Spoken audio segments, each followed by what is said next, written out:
반갑습니다. 안녕하십니까? 사랑합니다. 한 주간 동안 잘 보내셨습니까? 제가 여러분들의 성경 실력이 어느 정도 되는지 한번 질문 두 가지를 던져보겠습니다. 네, 성경 실력이 어느 정도 되는지 한번 확인해 보시면 좋겠는데요. 첫 번째, 교회가 세워진 이후에 최초의 순교자는 누구입니까? 스테반. 두 번째 질문, 최초의 선교사는 누구일까요?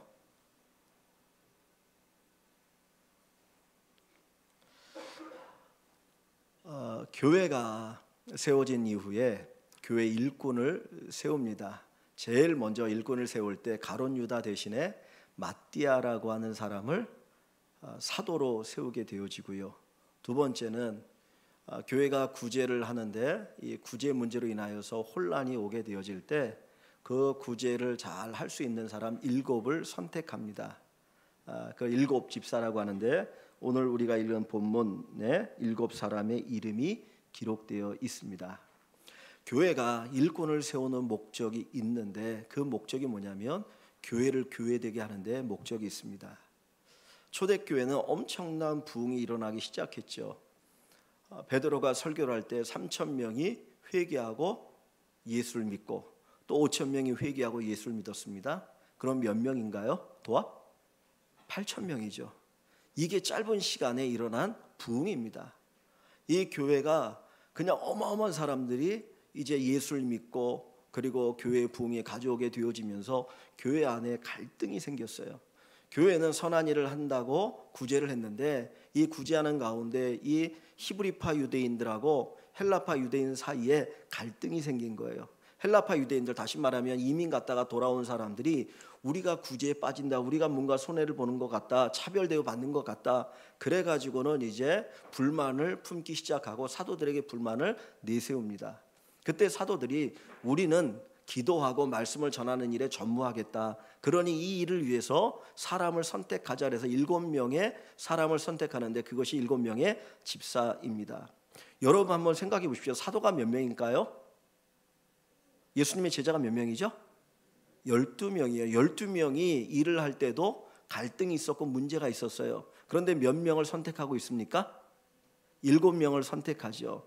사실 12명이 그것도 사도가 교회 성도들을 돌아보면서 구제를 할 때 나름대로 정직하고 아마 진실되게 하려고 했을 거예요. 그런데도 문제가 있었거든요. 근데 12명도 아니고 5명이 줄어든 7명이 그 구제 일을 하게 되어집니다. 이게 평안할 때 이 일을 하는 게 아니고 교회 안에 막 문제가 생겼을 때 뭐 우리가 차별되어 받는다, 뭐 교회가 이러니 저러니 그럴 때에 7명의 사람을 선택해서 그들로 하여금 이 일을 하게 하는 거예요. 사실 그 일이 얼마나 힘들고 어렵겠습니까? 하나님의 교회를 섬긴다고 하는 것은 사실 이처럼 어려울 수 있어요. 잘 나갈 때 일꾼이 되어지면 쉽게 할 수 있죠. 그런데 힘들고 어려울 때 일꾼이 되어서 그 문제들을 처리해 나가는 것은 어려움이 있습니다. 오늘 우리 교회가 교회를 위해 섬길 또 다른 일꾼들을 세우게 되는데 정말 교회를 위한 아름다운 섬김과 충성 있는 귀한 분들이 되기를 원합니다. 우리가 교회가 잘 나갈 때는 괜찮습니다. 혹 교회가 어려울 때에도 정말 내 몸처럼 교회를 사랑하면서 신실하게 섬길 수 있는 분들이 교회 안에 좋은 일꾼들로 많이 세워질 수 있기를 원합니다. 그래서 하나님께서 교회 일꾼을 세울 때에 그들의 자격을 우리에게 가르쳐 줍니다. 오늘 6장 3절 우리가 읽지 않았지만 6장 3절 말씀에 보면 형제들아 너희 가운데서 성령과 지혜가 충만하여 칭찬받는 사람 7을 택하라. 우리가 이 일을 그들에게 맡기리라 그랬습니다. 하나님의 교회를 섬기는 자들의 자격이 뭡니까? 그들이 학식이 많으냐, 그들에게 어떤 돈이 많으냐, 그것 가지고 사람을 선택하는 기준을 삼지 않았다라는 거예요. 하나님께서 주님의 몸된 교회를 섬기는 그 직분자의 기준을 두 가지를 얘기하는데 성령과 지혜가 충만한 사람이에요. 성령 충만한 사람, 성령 충만이 뭡니까? 우리가 성령 충만을 이야기하는데 성령 충만은 철저하게 하나님의 뜻에 복종하려고 하는 것이 성령 충만이에요. 내가 내 뜻대로 사는 것이 아니라 하나님의 뜻을 따라 살려고 하고 하나님께 영광이 되길 원하고 하나님의 기쁨이 되길 원하는 그 간절한 마음을 가지고 살아가는 사람들을 성령 충만한 사람이라고 이야기합니다.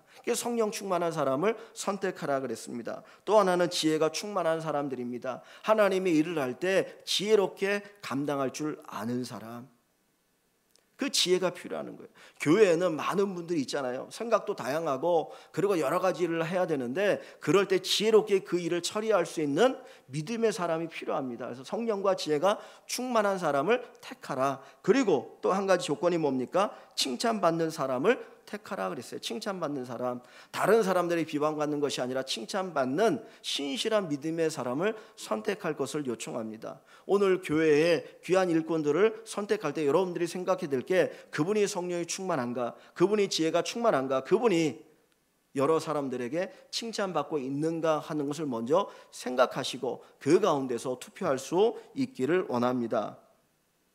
그리할 때에 좋은 믿음의 일꾼들이 세워지게 되죠. 오늘 5절 말씀해 보시면 이렇게 얘기합니다. 온 무리가 이 말을 기뻐하여 믿음과 성령이 충만한 사람 7명을 선택하게 되어져요. 근데 5절에는 성령과 지혜를 얘기하지 않고 믿음과 성령이 충만한 사람이라 했어요. 믿음이 충만하고 성령이 충만하고, 믿음이 충만하다는 게 뭡니까? 철저하게 하나님을 신뢰하는 거예요. 하나님을 철저하게 신뢰하는 것이 믿음입니다.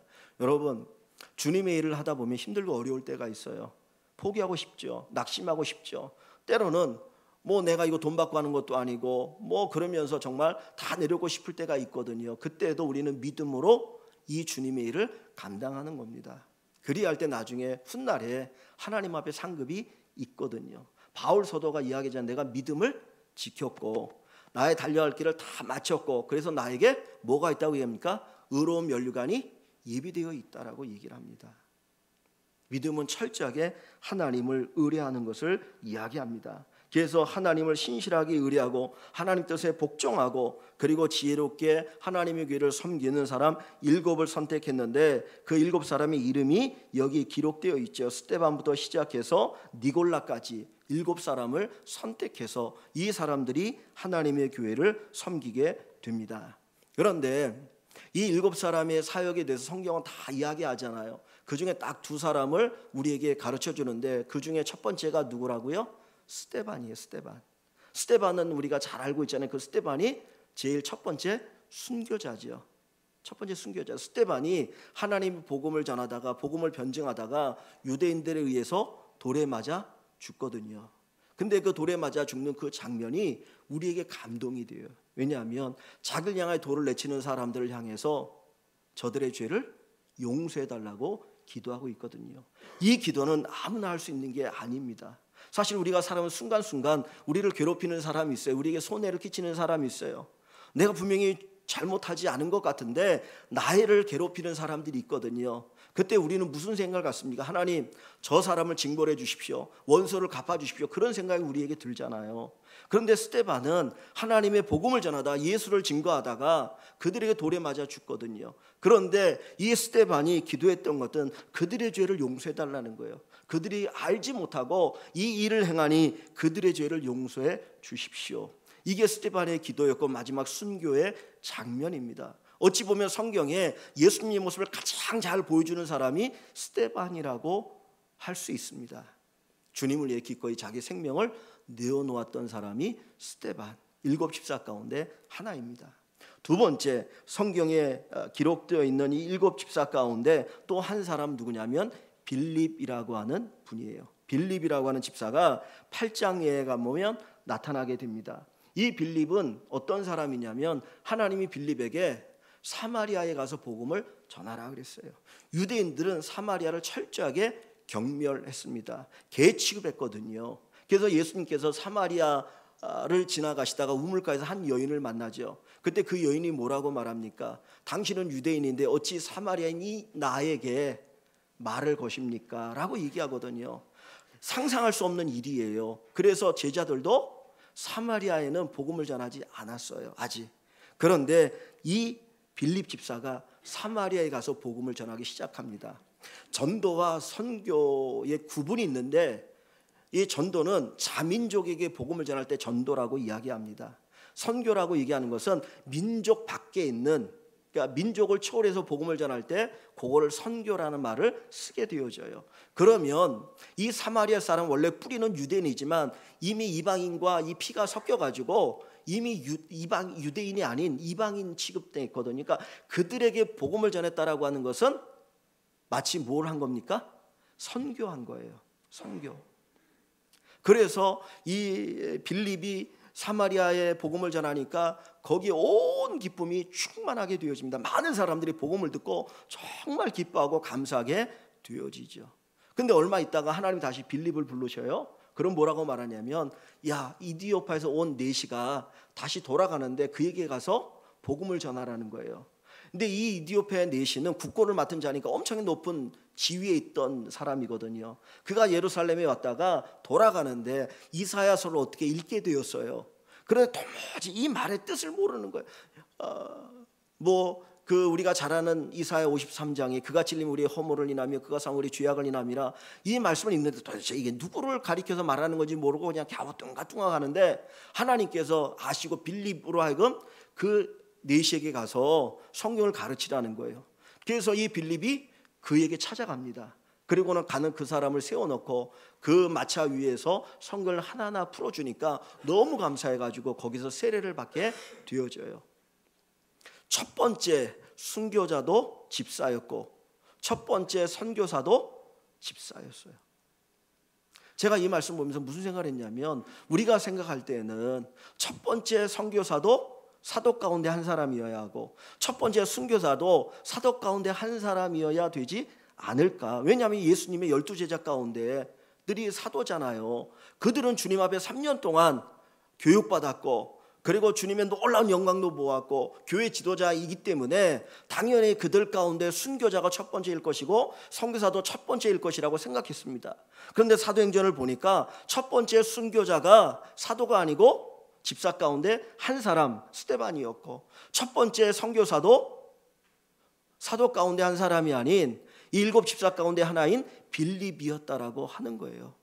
하나님께서 왜 사도가 아닌 이들을 쓰셨을까? 왜 이들로 하여금 순교자가 되게 하셨고 왜 첫 번째 선교사가 되게 하셨을까라고 하는 생각을 가져보게 되었습니다.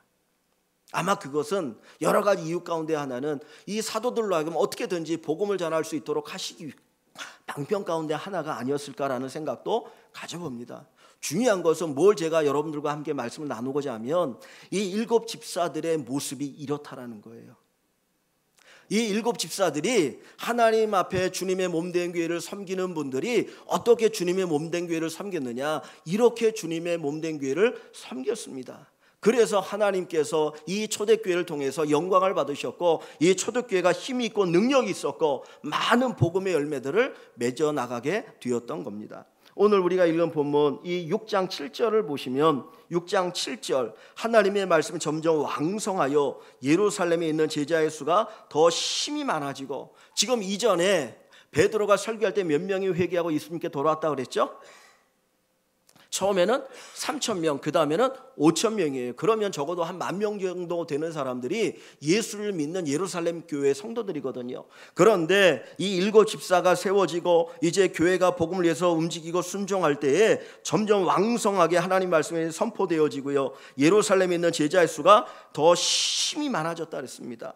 어느 정도냐면 허다한 제사장의 무리도 이도에 복종했다 그랬어요. 이 제사장들 어떤 사람입니까? 예수를 십자가 못 박여 죽이는데 앞장섰던 사람들이에요. 복음의 적대자들입니다. 그런데 이들이 예수를 믿기 시작한 거예요. 이들이 하나님께 돌아오기 시작한 겁니다. 이들이 하나님의 신실한 사람들이 되어졌던 거예요.